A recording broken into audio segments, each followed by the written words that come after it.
Well, hey again, everyone. This is Bob from Hot Rock Central, and today's video I'm going to be showing you how well my solar furnaces are doing on a really chilly day that we don't get very often around here. It's as you can see, it's 37 degrees outside right now. Tomorrow's supposed to be even colder. It's just going to be barely above freezing. And here in the cabin, it's 77 degrees, and it's 1 o'clock in the afternoon. And all that heat is coming from my solar furnace here. And as you can see, the box temperature is constant 123 degrees, and it's coming out right there. And it's pulled into the box from a pipe that's coming up through the floor underneath my bed, and then it goes across to the outside and comes back up into the box. Then it blows through the box and comes out right there. All right, now take you over to the shed now and see what's going on over there. But first,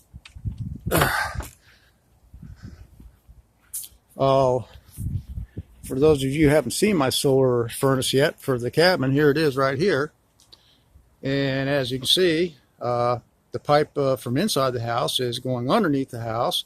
It comes out, goes into the box, blows the air through the box, and it pushes it out through that pipe right there. And when it's not so cold, this thing can put out more heat than I really need. So what I've done is I've drilled a hole through the top of the box, and I've got one cap on it that will push all the heat through, while the other one is vented. And I just put it over the top. It's got a screen over the top of it to keep stuff from getting in there, and it'll vent a substantial amount of the heat to the outside, so I can still use it without burning up on the inside. And then up there, as you can see, is my second solar furnace that I built last year. And up there on the top is also a electrically controlled butterfly valve, for the same reason as over here in the cabin. If it gets too warm a day and I need some heat, but I don't need all the heat that it can put out, then I can open up the butterfly valve and let some of the heat to the outside. And then just this fall, I completed a modification to my my winter solar water heater, which I originally intended to be both a solar furnace and a water heater, but after getting it put together, found out that the cool air coming from inside the shed was drawing the heat off the pipes, and I never could really get any hot water out of it, although it did work pretty good as a solar furnace. So then what I decided to do was put a layer of glass over the coils and separate it from separate the cavity from the outside of it, so that I could circulate some air through it, and tested it out to see how it worked. And it's actually doing pretty good. And I've been waiting for a day like this to see just exactly how good it'll do.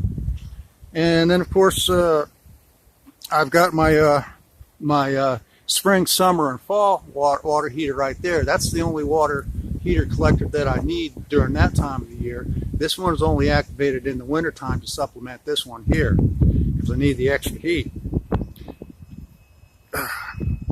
Now we'll go inside the shed here and see what's going on. Oh boy, it's blustery out there today. And there's the incoming air from the roof solar furnace. And over here is the thermostat. And as you can see, it's got a box temperature of about 105 degrees right now.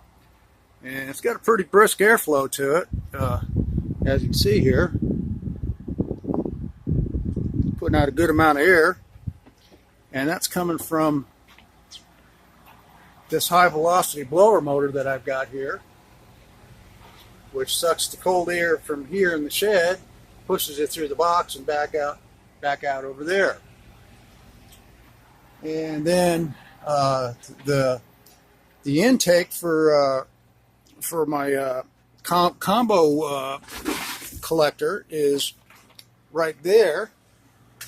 As you can see, there's a blower motor sitting on top of that pipe, and that goes down into the ground, and then comes back up into the solar furnace, and it comes out right here, right over here.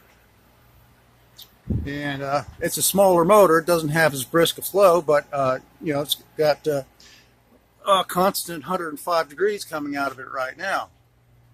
And as you can see, this one right here is also my solar water heater collector, and it's activated right now. It's heating water and it's circulating water through my water heater tank. So both of them are working simultaneously. And this morning I had a temperature of 85 degrees in my water heater tank, and now 1 o'clock in the afternoon, it's up to 120. So despite how cold it is out there, it's actually doing a pretty good job producing some hot water. And then, of course, the solar furnaces themselves aren't enough to keep this shed toasty like I like it to. So I've got these two electric heaters here running, and so I'm maintaining a temperature in here of about 72 degrees. And I've got plenty of power here to supply the heaters, because right now my batteries are fully charged. Well, actually my 48 volt system is fully charged, and my 24 volt system is coming up to near full charge. So I have plenty of power to supply the heaters and charge the batteries. So it looks like everything is doing pretty good here, and I'm quite happy with the results I'm seeing. Because this is pretty much like the first time we've had a really cold day where I was able to see whether this system could supply me with enough heat without dragging down the batteries on my system or overloading the inverters. And none of that's happening, and I'm a happy camper. So anyways, I think that's pretty much all I've got. Well, there's one other thing here.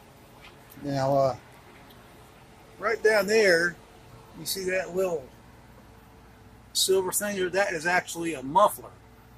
Now, before I had that on here, these high velocity motors put out an awful lot of noise, and it was pretty annoying every time this fan was running to hear that fan running.